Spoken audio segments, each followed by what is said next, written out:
Ang Diyos mapagpatawad kung humihingi lang tayo ng tawad.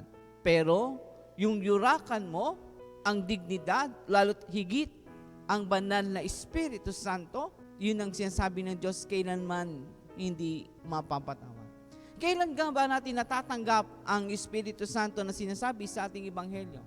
When you receive your own confirmation, you're compelled.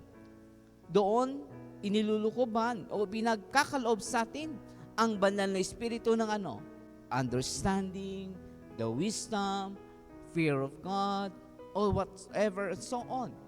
Pero yun doon sa bagay na yun, sabi, yung mga 7 bagay na binigay sa atin ng Diyos, sumablay lang tayo, yung palang bagay na hindi kailangan o kailangan hindi kayang bigyan ng kaparusahan ng Diyos.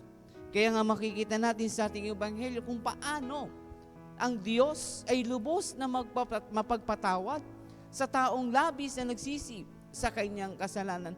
Pero yung yurakan mo ang dignidad ng Diyos, lalo't ang ikatlong persona ng Diyos, ayun ay kailanman hindi yata kayang patawarin. Kaya nga sa ating buhay, my dear friends, lagi natin isaalang-alang kay bait ng Diyos, kay buti ng Diyos.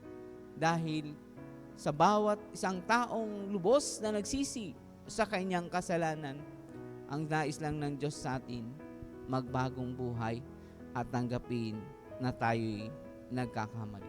Bawat pagsamo natin ng pagsisisi, kinakalimutan yon ng Diyos.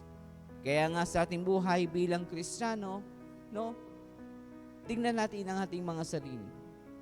Natanggapin din natin na tayo'y mahina, na tayo'y makasalanan.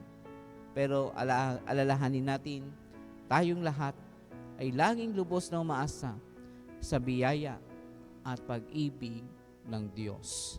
Amen.